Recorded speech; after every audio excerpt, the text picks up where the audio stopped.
you, and welcome everybody to the Oyster Bay East Norwich School District Board of Education meeting. If you would all please rise now for the Pledge of Allegiance. Pledge allegiance to the flag of the United States of America and to the republic for which it stands, one nation, under God, indivisible, with liberty and justice for all. Thank you.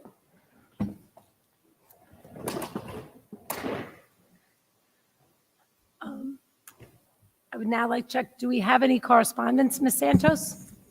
One correspondence on January 10th, 23, email, Karen Kavanaugh, inquiry about Sharon Lasher, paid leave and replacement. Thank you. Now I'd like to pass to Dr. Yanni for a superintendent's report. Thank you. Thank you, Ms. Castro Giovanni, and good evening, everyone. Last week, we lost one of our colleagues and friend, Eric Guzman, who passed away unexpectedly. He was an amazing person. It is certainly a tough time for our Oyster Bay East Norwich family. Eric did his job every day with dignity and dedication. He was respected by the entire staff, and he cared about our students as if they were his own children. Never once Eric complained about anything. He always had a smile on his face. Eric was a good man and a true role model for all of us. He will be missed. If you can please join me and the board in a moment of silence.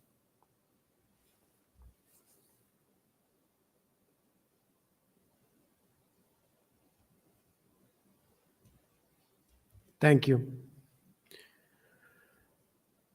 This week we had a great week,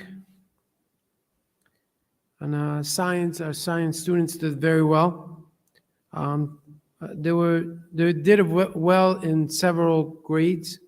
So students in general science 7 have been working on the research topics, and last Friday the students proudly presented and discussed their work, offering conclusion from their data and ways to improve their experimental design. The class winners will submit their work to the middle level Long Island Science and Engineering Fair, the LISEF, in March. I'm very proud of their work. At Vernon on Friday, 31 students in the Vernon Atlantis program participated in a symposium where they shared their independent study projects. Vernon's gym was filled with excitement as staff and families of 4th grade, 5th grade, and 6th graders presented their work. I was impressed, and several members of my cabinet were there, impressed by their maturity, the vocabulary, and the in-depth analysis that they did. And I said to some parents, I wish when I was in 4th grade I was able to do that much work and that in depth. This past Saturday, our 8th grade science research team, and we had Eric Ravin, Luke Kugler, Sophia Staffos, and Mike Jarretto Jr., under the leadership of Ms. Clavin, competed in the 2023 New York Metropolitan Regional Future City Competition. They received the following award. The first one is quite impressive. They were second place regional winners, which is quite an accomplishment. And from Mr. Moy, I understand that the group that won, the team that won the first place, they were there for several years. So for us, as a new team going and competing, winning second, quite impressive. They also were awarded Best Essay, presented by the ASCE Metropolitan Section, and a Best Integration of Climate Change, which was quite impressive to look at their board. Ms. Argument and myself, we went to see the students preparing the work, and the work that they did, the way they had to construct their model, it was quite impressive for students at that young age. So congratulations, great job on all of them. In sports, want to congratulate our seventh grade basketball team. They completed the entire season and they went undefeated. And this, I believe, is the first time, according to Coach Soper, that happened in the history of Oyster Bay. This is an accomplishment that took a lot of hard work and dedication. The seventh grade boys team showed teamwork, resilience, and effort, and it was so much fun to watch them. The last game was recorded and live streamed on the Bayman TV, which has been very successful. The students are doing a great job on the Bayman TV, which gave these kids and the community a memory that will last a lifetime. We're so proud of the boys, and I want to thank Coach Soper. I'm sure he's listening at home, for a wonderful season. I said to him today, I said, Coach, I'm impressed because I have a tough time managing two at home, and you had 22 kids on the team, so quite an achievement. So congratulations on that. The Counseling Center hosted the 11th grade college information night on Thursday, January 12th, and the students and their family were invited to attend this informational meeting, which was well attended. There were several parents and students. I want to thank Ms. Argument for all the work that you're doing with your team, and the reassurance that you give to the parents. As a mom with a son going to college for the first time, you said it best that you also look at from a mom perspective, a family perspective, and from an administrator. So that was very touchy. To hear that and reassuring the parents that they will be okay and they will go to the college that they need. So thank you. Keep up the good work. The music and the arts, I just want to ask the board to save the date. We have our chamber choir will sing God Bless America for the Long Island Ducks at the game on June 7th at 6:30 p.m. We will give you more information, but mark your calendar. That's a Fairfield Properties Ballpark in Central Islip. Never been there, so I'm looking forward to be there. So that would be great. As a part of an update to the community, the board met last Friday on a subcommittee. One of the subcommittee of the board is the academic committee. We always do great work. Ms. Kowalski was there, and Alba Gallegos, one of my cabinet member, and we did we always look at the graduation forecast, so we continue to look at that, the acceptance rate of our students at different colleges. We looked at the word language program and the ENL program, and we will present in the future in the next couple of board meetings. And we also looked at the science research program and the success that they had, as I mentioned before. Part of the Board of Education goal update tonight, we will present the first of many presentations on the development of the 23-24 budget. All the presentation will be posted online. We've been working very hard, being creative in managing our resource and all the inflation and the spikes on several of the numbers that you probably see as part of your own finance at home. We're trying the financial and operational efficiency is a top priority, and we always trying to explore ways to make sure that the students have what they need and the tax will not go through the roof. So as we begin the budget process, we welcome your involvement and input at our Board of Education meetings. Stay focused, and I also want to thank our Deputy Superintendent, Ms. Raynor, for all the work that she's doing. I'm sure you see our cars day and night there. Sometimes I wonder if she sleeps there, but she promised me that she doesn't.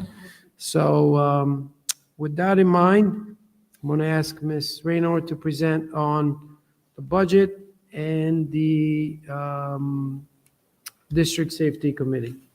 Thank you. Great.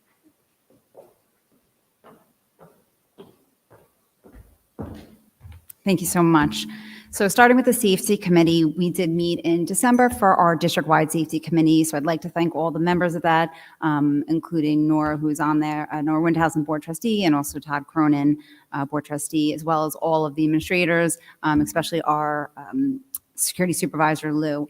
They've done an amazing work, not only at the building level, but also part of the district-wide committee. Specifically, one of the focuses of the district-wide safety committee this year focused on the training and the practice that happens at the building level to make sure staff knows what to do in the event of an emergency. So Tammy McElwee, the principal at TR, gave a nice in-depth update on what they were doing at the building level, where the director of health and safety, Peter LaDuca from Nassau BOCES, came in, along with Lou, our security supervisor, and did a presentation to the entire faculty on what our plan is at the building level, what are the protocols, what are the practices they should be aware of, what's the vocabulary to be used, ending with a Q&A. So that really reinforces it, and we were very happy to hear Mr. LaDuca did report back that for all the districts he visited, he was very proud to be part of this and said we are in a very, very strong place as far as our safety goes at the building. So I know the high school in Vernon had similar, if they haven't already conducted, I think one was early in January. So we're looking forward to their updates as well at our next safety committee meeting. A couple other things that have changed over the past year. There's a couple laws that were put in place, one of which is Carrie's Law, which updates the 911 protocol. So a big thank you to Lou as well for making sure our district is in compliance and up to date for that, where 911 can be called from any phone within the district. And then Alyssa's Law, which is only under consideration. Mr. LaDuca did remind us, however, we are in compliance, even though the law only requires us to consider it, having the silent alarm. We are one of the many districts that have the RAVE app for all our staff as well. Another one of the compliance training we had talked about this year, and I know our executive director who's here, Mike Farina, has worked very hard on this, is to get into our GCN training videos to make sure staff are trained across the board on many things, one of which is health and safety requirements, part of the SAVE legislation. So staff is now going through our GCN compliance training videos as well, which we will conduct annually. Moving forward, one of the things we are working on is updating a parent guide to make sure the language that our staff use, and if a notice goes out, our community and parents are aware of that language too. So we are updating a parent guide with some tremendous support from Nassau BOCES. So that's one of our plans for the rest of this year, as well as some other changes to the safety plan that needs to be in place for the 23-24 year. So for the next two meetings that we have scheduled with the safety committee, we do have to look at next year's plan and start putting things in place. Although, again, one of them specifically is one of those laws that we are already in compliance with. We just need to now document within our plan. So that is an update on the safety committee. Again, I want to thank everybody for their support and continual work, not only at the building level, but at the district level. It goes so far for the safety of our students and our staff. So thank you very much on that. I will go right into the budget presentation. Tonight is the first of several budget presentations that we have over the next few months. As Dr. Yanni did say, this is not only posted to our board agenda, but it's also going to be posted to the budget page under the finance and operations section of the website. So this is up there in further details. So this first presentation, hold on a second. There you go. This first presentation really focuses on the overview of the budget process and the timeline that we're going to go through. So the budget is developed with the vision of empowering all students to achieve excellence. And our budget is to remain as a focal point to make sure our goals are achieved and the correct funding is put in place to achieve these goals. So as you know, our Board of Education goals are focusing on three main areas: our student achievement, our finance and operations, and our community. These were presented back in August, I believe, by Dr. Yanni, so I'm just going to briefly touch on a couple of them. Our student achievement, our curricular and course offerings, extracurricular activities is a focus, as well as our restructuring of our technology department from student achievement standpoint. The finance of operations is the 21st century capital improvement projects, which we've continued to provide several updates on throughout the fall and look forward to presenting more over the spring. A multi-year strategy for the facility upgrades and a multi-year financial plan. For community, we have the highest level of achievement and community engagement. We're continuing to celebrate all of our successes throughout the year, which you'll see over the next couple of slides of our pride points for this year, and strengthening our community through partnerships. So this is the exciting part of the budget. So when we do all the hard work behind the scenes to show where our funds are going, we get to actually see what our students get to achieve through all of this. So this, again, is posted for further details. I won't read through all of it, but one of the best nights this year I think we've had was the Discovering OBHS night we had for the second annual this year, which is where students and families were able to come in and really see what the high school offers and all of the different things they have their opportunities for, 7th through 12th grade. Our elementary has an amazing literacy program, science and technology programs. One of the new things you see if you walked into high school recently is the Student of the Month recognition through the hallways of the main floor. The turf field is almost ready to be turned over, and we are just in the final completion or bullet points of that. There was a Friday night game this year. Our first annual Spirit Night was a huge success. We had scholar athletes. I know back in December, we recognized them from the Board of Education, some of the outstanding work of some of our scholar athletes. You see here many undefeated championships throughout Nassau County Class C for the girls volleyball and so forth. We also this year had an amazing performance by our chamber singers at the Radio City Spectacular, all county music. The orchestra program has continued to expand. Thank you to the support of the community and the Board of Education for that. Hispanic Heritage Month. Continue to expand our course offerings for AP exams and our achievement there. Seal of Civic Readiness was brand new this year, which was fantastic for our students to be able to provide another opportunity for them as they graduate. Our science and technology programs, again, continue to be expanded. Our Bay News Now, as you see off to the side of our stage right here, our Bay News Now and our broadcasting club and all the amazing work they're doing even before the doors of our broadcasting studio opens, they've already hit the ground running this year with what they have. And as most of you have seen, we have that newly redesigned website, which is mobile friendly. These are just some of the few top tier colleges that our students have been accepted to, which we are extremely, extremely proud of. So as we go into the budget process, I'm going to talk about the different components that pull in.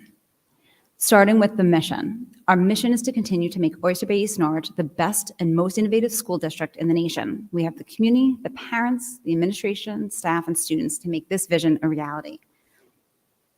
Our focus this year for the 23-24 budget is to stay within the allowable tax levy cap, to align the resources to provide the best possible education opportunities, to continue with the routine maintenance of the buildings and grounds, although the bond work will continue, there's still routine maintenance through our buildings we're going to continue with, and of course to remain fiscally responsible, specifically in the long-term financial conditions. So simply put, as we build the budget, we are looking at the revenues equaling our expenses. So we are trying to look at the different efficiencies to reduce our expenses, expand the programs which align to our vision and mission, and always improving the programs as financially responsible as possible. So these are the different components that make up the revenue. Obviously, the tax levy in this district is one of the larger components of our revenue, but we do receive state aid, there's reserve and fund balance we apply, and other miscellaneous revenues, where the expenses come from mostly salary and benefits and other contractual services. As we build the budget, there's many things we have to look at. The less predictable ones are the CPI, as we know, are continuing to rise, 4.7 last year, up over 8% for this year. So that's something we're continuing monitoring. State aid costs are hopefully going to be received shortly. Health insurance costs are a little bit less predictable year to year. Our more predictable are our salaries and our contractual obligations. So before we start building the 23-24 budget, we certainly look and reflect on our current budget. So the current year we're in now, this is our operating budget that was approved by the voters in May of 2022, is 62 million, 0.1 at the tax levy of 2.04. You can see the breakdown on the bottom side, where about 89.4 comes from the tax levy, with state aid and other revenues making up the rest.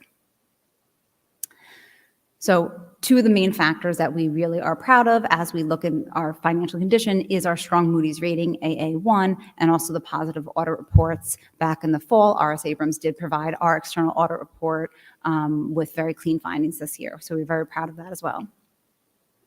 So if we look at the timeline for the budget process as we move through this spring, there's going to be budget presentations once more data is received from not only the state, but from our district in February and in March, with a budget adoption for April 18th. The budget hearing will be May 2nd, and the vote will be May 16th right here at the high school. This timeline will also be posted to the website, so you'll be able to follow along as well as the presentations for all these. So right now, today is that top one you see completed as of today, January 24th. Thank you so much.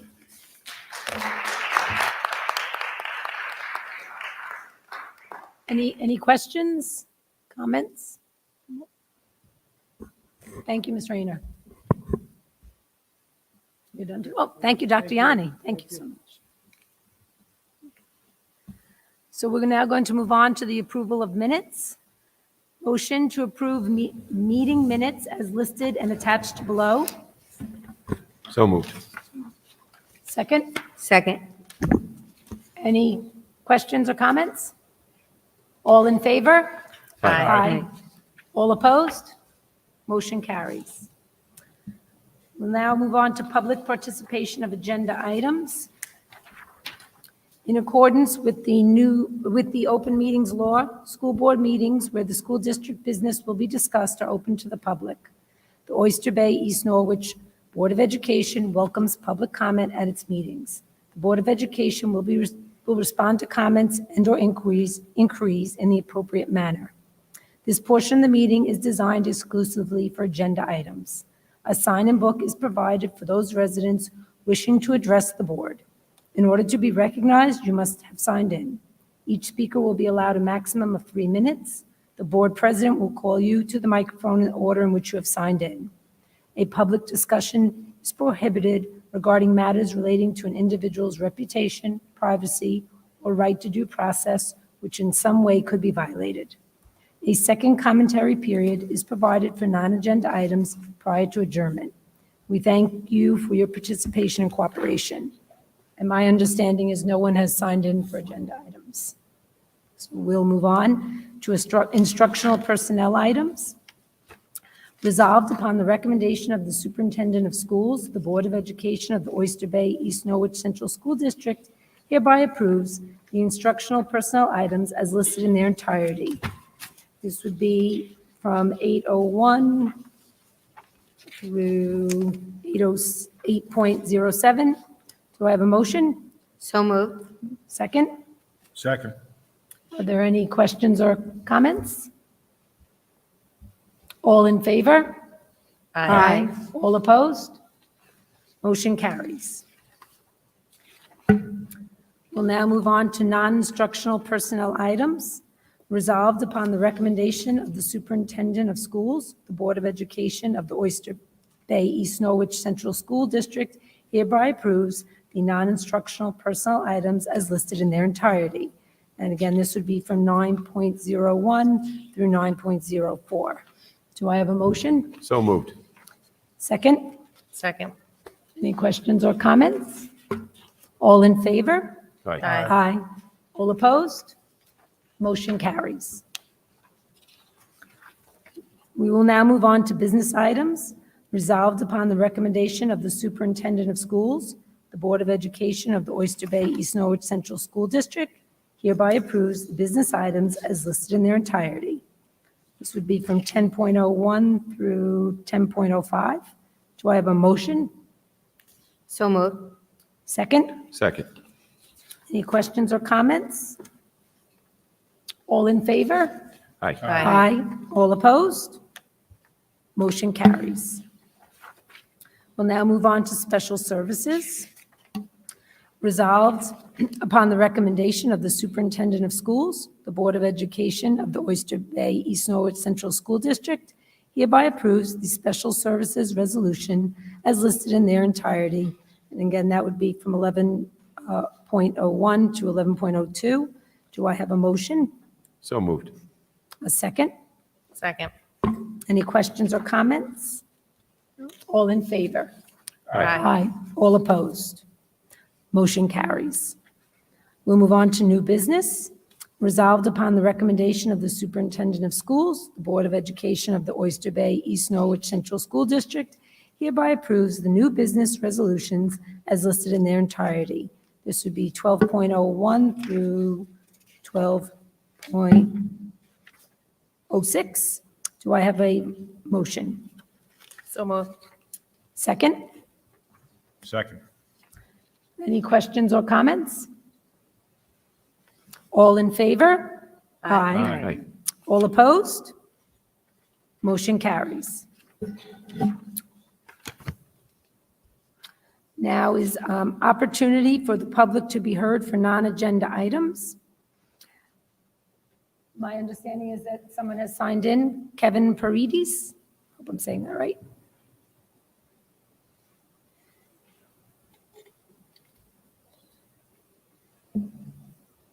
Hello. Hi, good evening.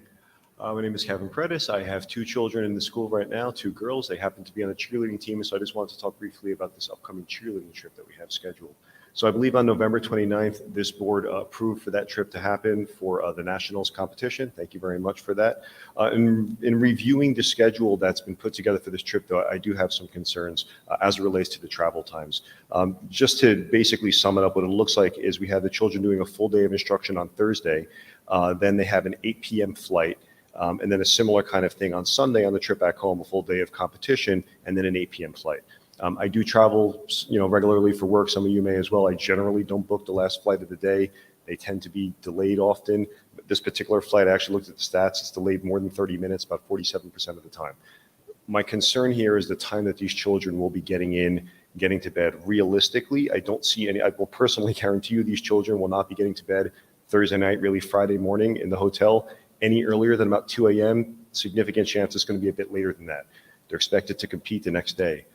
I'm concerned for the children's safety. Cheerleading, as I've come to learn, is a dangerous sport. They're lifting 100-pound sacks of potatoes, which are the other girls, throwing them in the air and catching them. I'm a little bit worried about on 3 to 4 to 5 hours sleep, how safe that's going to be. On the return trip, a similar kind of concern, pretty much a similar kind of schedule where they're expected to get home around 2 a.m., I would imagine, back here to Oyster Bay, and then be up for school the next morning at around 6:30. They're probably going to be a little wired from the trip as well. They may not fall asleep right away. So I am concerned about that schedule and how tight it is. What I'd like to ask is whether or not it'd be possible for the children to have an excused absence from instruction on those kind of two bookend days, so Thursday and Monday, from a safety perspective. I just want to confirm the flight is Thursday at 8 p.m.? Yes. Yeah, yes. Right, so they would land in Florida at 10 p.m. It's Right. a little over 3 hours to get to Florida. It's the flight time, yeah. Takes off a little after 8, I believe, lands at 11:16-ish. They do sometimes come in early, just not at that time of day. Yeah, flight. I'm not familiar with it, yeah. Yeah, New York to Florida is well in excess of 2 hours. Yeah, it's closer to 3. Is there an earlier flight available on Thursday, like a 5 or 6 o'clock p.m. flight? I don't know. The idea, and Go ahead. so the idea was to maximize the instructional time and, obviously have the students experience the full experience over there. So one of the things that we have discussed with the board is to try to make sure that the students will have a full day of school on Thursday, so they're not miss the full day of Thursday. The flight is delayed, but one of the things that we received, the information that we received, I don't have the itinerary in front of me. I think the landing time is somewhere Give me a past I 10 actually bring it o'clock. up I if you like. can, yeah, I trust you on that. But the main point is that their competition is not scheduled to take place until 12 o'clock in the afternoon. So I want to reassure you that, and I don't want to speak for the board, but I want to reassure you about two very important things: that the safety of our children is important to us and is a priority. And obviously, whenever we schedule and we approve a trip of this nature out of state, the board will take into consideration anything. And again, I don't want to speak for the board, and I don't want to speak with if-then situation. But in the event, let's say there is a snowstorm, there is a delay, they end up at 5 o'clock in the morning. I always say the same thing. I am a father first and then a superintendent. So I am sure that the board will listen to my recommendation. I can't speak for what's going to happen, but I can reassure you that the safety of our children is and will always be a top priority. Thank you. Thank you. Thank you.